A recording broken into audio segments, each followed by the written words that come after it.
Hello friends, welcome to Archana's delicious recipes. நம்ம வீடியோவில் இன்றைக்கி என்ன பார்க்க போகிறோன்னா, ஒரு அட்டகாசமான மஷ்ரூம் பிரியாணி எப்படி செய்யலான்றதை பார்க்கலாம். இந்த அட்டகாசமான மஷ்ரூம் பிரியாணி எப்படி சுலபமாக செய்யலான்றதை பார்க்கலாம். வாங்க வீடியோக்குள்ளே போகலாம்.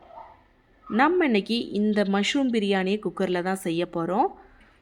அதுக்கு ஃபஸ்ட்டு ஒரு குக்கரை சூடுபடுத்திட்டு அதில் தேவையான அளவு ஆயில் சேர்த்துக்கலாம்.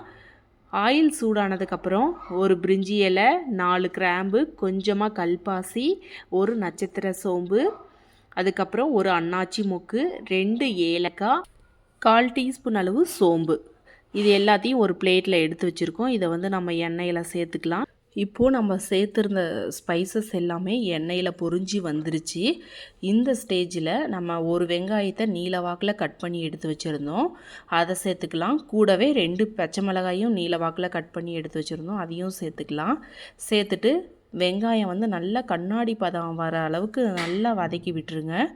கூடவே 2 தக்காளியே இது போல் கட் பண்ணி எடுத்து வச்சுருந்தோம், அதையும் சேர்த்துக்கலாம்.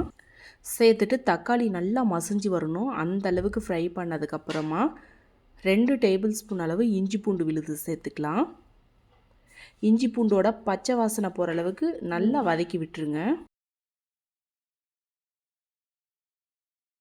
கூடவே புதினாவும் மல்லியும் சேர்ந்து ஒரு கைப்பிடி அளவு நம்ம எடுத்து அலசி வச்சுருக்கோம், அதையும் சேர்த்துக்கலாம். சேர்த்துட்டு இது போல் நல்லா வதக்கி விட்டுருங்க. மஷ்ரூமை நல்லா க்ளீன் பண்ணதுக்கப்புறம் இது போல் கட் பண்ணி எடுத்து வச்சுருக்கோம், அதையும் சேர்த்துக்கலாம். சேர்த்துட்டு இது போல் நல்லா கலந்து விட்டுடலாம்.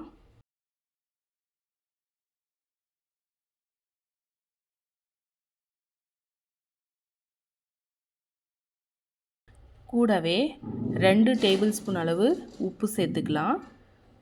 1/4 டீஸ்பூன் அளவு மஞ்சள் தூள் சேர்த்துக்கலாம். சேர்த்துட்டு ஒரு டைம் இது போல் கலந்து விட்டுருங்க. இப்போ காரத்துக்கு தேவையான அளவு நம்ம மிளகாய் தூள் சேர்த்துக்கலாம். நம்ம இன்றைக்கி 1/2 டேபிள் ஸ்பூன் அளவு சேர்த்துக்கலாம். 2 டேபிள் ஸ்பூன் அளவு மல்லிப்பொடி சேர்த்துக்கலாம். எல்லா பொடி வகைகளும் இதில் சேர்த்ததுக்கப்புறமா நல்லா மிக்ஸ் பண்ணி விட்டுக்கோங்க.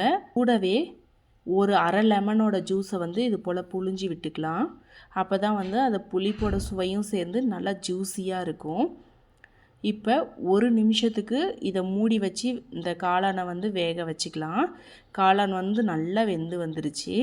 இப்போ நம்ம 1 டம்ளர் அளவு பாஸ்மதி ரைஸ் எடுத்து இதை அரை மணி நேரம் போல் நல்லா ஊற வச்சுட்டு கழுவி எடுத்து வச்சுருக்கோம், அதை சேர்த்துக்கலாம்.